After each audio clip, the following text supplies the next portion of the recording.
प्रिय मित्रों, भविष्य दर्शन चैनल में आपका हार्दिक स्वागत है।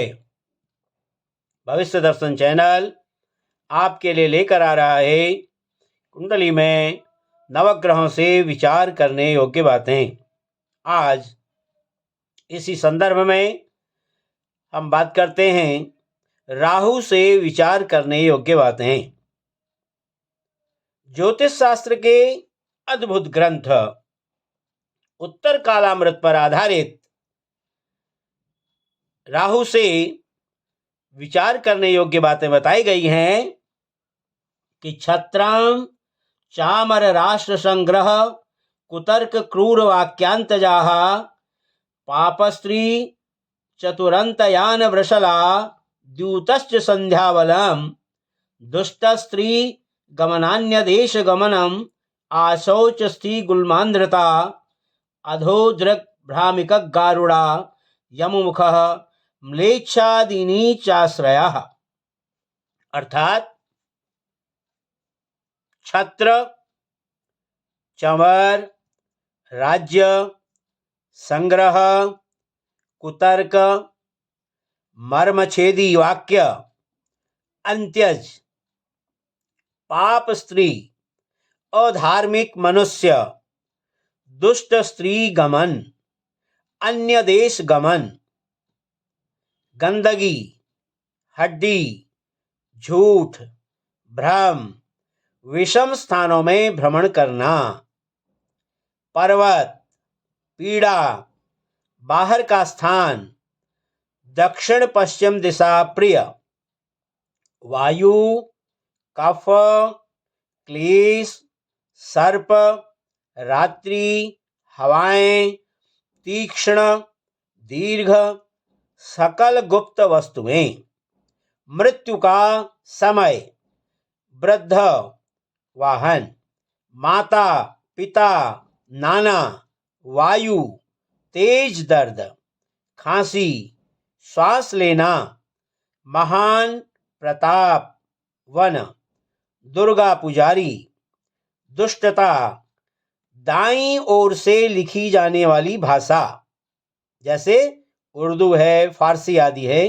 इन भाषाओं का भी जो है राहु से संबंध है। और कठोर भाषण आदि देना, इन तमाम सारी बातों का विचार हम कुंडली में राहु की स्थिति को देख करके कर सकते हैं। तो आपको ये बताया कि भाई राहु जो है एक हमारा छाया ग्रह है।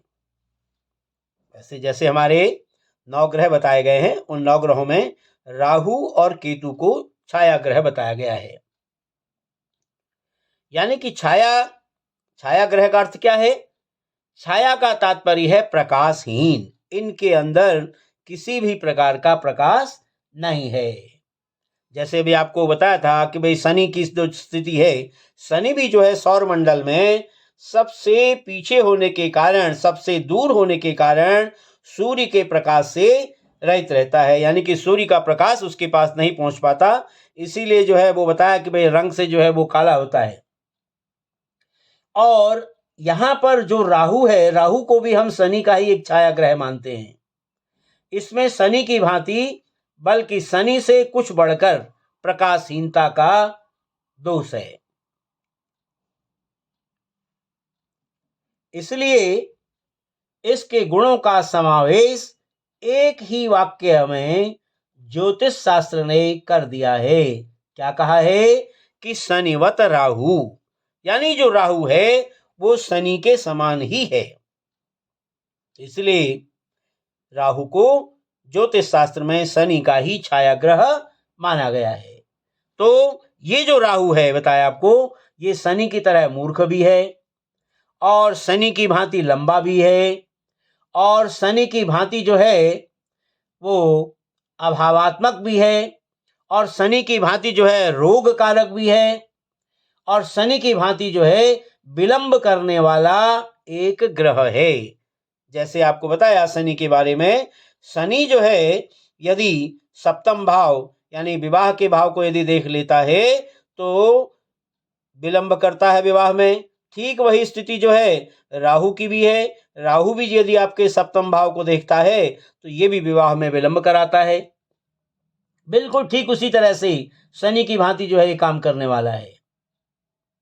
राहु में एक विशेष गुण अथवा गुण कहिए या दोष कहिए जो शनि में नहीं है, वह यह है कि राहु में घटनाओं को अकस्मात घटाने की शक्ति है। शनि जो है किसी भी प्रकार की घटनाओं को अकस्मात नहीं घटाता, जबकि राहु के अंदर ये एक गुण है, या इसको गुण कहिए या दोष कहिए, विशेष रूप से ये राहु में जो घटनाओं को अकस्मात घटाने की ताकत रखता है। अब किस प्रकार से यहां बताया है कि यदि राहु द्वितीय, पंचम, नवम और एकादश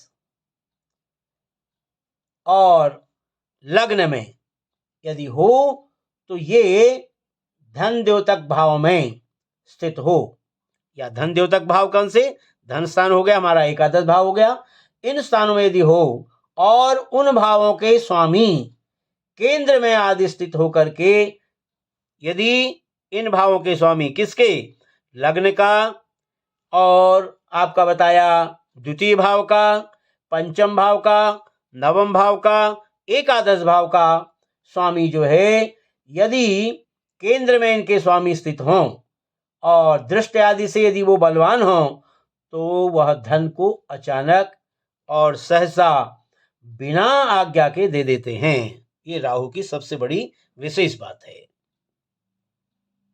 जो शनि के अंदर नहीं है वो राहु के अंदर है। और जीवन में लॉटरी आदि के जो योग हैं वो प्रायः राहु की ऐसी स्थिति के कारण उत्पन्न होते हैं। इसको आप ध्यान से समझ लीजिए।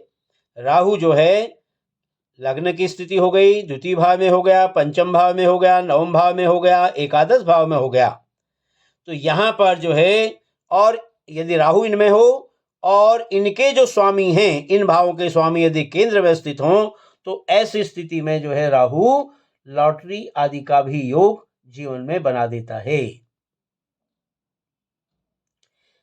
एक और बात है जो राहु के संबंध में विशेष रूप से ध्यान रखने योग्य है, वो यह है कि राहु अपने छाया अथवा प्रतिबिंब स्वभाव के अनुरूप ही फल करता है, क्योंकि इसीलिए इसको छाया ग्रह कहा गया है।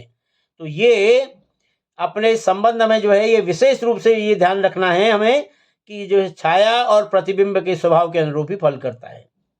अर्थात इस पर यदि कुंडली के राजयोग अथवा शुभ ग्रहों की युति अथवा दृष्टि द्वारा प्रभाव पड़ता हो तो राहु अपनी भुक्ति में उन शुभ ग्रहों की राजयोग का फल करेगा। कैसे करेगा? अर्थात धन, यश और जातक को पदवी दिलाएगा। कुल मिलाकर हम ये नहीं कह सकते कि राहु कुंडली में जो है हमेशा अशुभ कार्य ही करता है। ये इसकी स्थिति है। यदि शुभ योग ये बनाता है तो ये राजयोग जैसा और शुभ ग्रहों की दृष्टि यदि राहु के ऊपर पड़ रही हो, ऐसे अपनी भुक्ति में शुभ ग्रहों के राजयोग का फल जो है ये दे देता है। जीवन में धन देता है जातक को, जीवन में यश देता है और उसको उचित सम्मान दिलाता है। और यदि इसके विपरीत राहु यदि पापक ग्रहों जैसे अष्टमेश, द्वादशेश आदि से युक्त हो या दृष्ट हो, तो ऐसी स्थिति में वह जातक अपनी भुक्ति में जातक को धनहानि और दरिद्रता आदि का फल भी देता है। दो बातें विशेष तौर पर ध्यान रखने योग्य है कि यदि कुंडली में शुभ ग्रहों की युति से राहु दृष्ट हो या शुभ ग्रहों से युति हो या दृष्टि द्वारा शुभ प्रभाव उसके ऊपर पड़ रहा हो, तो वो अपनी भुक्ति में जातक को धन, यश और पदवी दिलाता है। और ठीक इसके विरुद्ध जैसा कि हमारे पाराशरीय ज्योतिष के ग्रंथ में बताया गया है कि अष्टमेश और द्वादशेश ये ऐसे जो अशुभ ग्रह हैं, इनसे युक्त हो या इनसे दृष्ट हो तो अपनी भुक्ति में, अपनी दशा में, अपनी अंतर्दशा में जातक को धनहानि और दरिद्रता आदि का फल भी देता है। प्रिय मित्रों, यह था हमारी कुंडली में राहु से विचार करने योग्य बातें। आशा है आपको हमारी यह